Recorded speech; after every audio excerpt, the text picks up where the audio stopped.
পহেলা বৈশাখ উপলক্ষে প্রচলিত মঙ্গল শোভাযাত্রা থেকে নিয়ে যত প্রকার সংস্কৃতি আছে গ্রহণ করা একজন মুসলমানের জন্য কি জায়েজ নাকি না জায়েজ?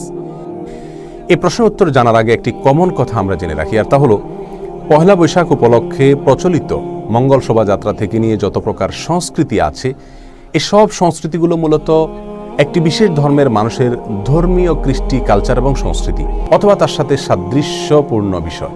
আরেকজন মুসলমানের জন্য অন্য কোনো ধর্মের মানুষের ধর্মীয় কৃষ্টি, কালচার, সংস্কৃতিকে অথবা তার সাথে সাদৃশ্যপূর্ণ কোনো কিছুকে গ্রহণ করা কোনো অবস্থাতেই জায়েজ নাই। রাসূল করিম সাল্লাল্লাহু আলাইহি ওয়াসাল্লাম পরিষ্কারভাবে জানিয়েছেন, মান তাশাব্বাহা বিকওমিন ফাহুয়া মিনহুম। আর এটাকে একজন বিবেকবান মানুষ বাঙালি সংস্কৃতি হিসাবে প্রতিষ্ঠা করার অপচেষ্টাও করা অনুচিত, কারণ 2-3 যুগ আগেও এ সকল মঙ্গল শোভাযাত্রা অথবা সংশ্লিষ্ট পহেলা বৈশাখের প্রচলিত সংস্কৃতিগুলোর কোনোটির অস্তিত্ব এদেশে ছিল না। অতএব এটাকে বাঙালির ঐতিহ্যবাহী সংস্কৃতি অথবা সার্বজনীন সংস্কৃতি হিসাবে প্রতিষ্ঠা করার অপচেষ্টা এটা কোনোভাবেই গ্রহণযোগ্য নয়, এটি ভুল।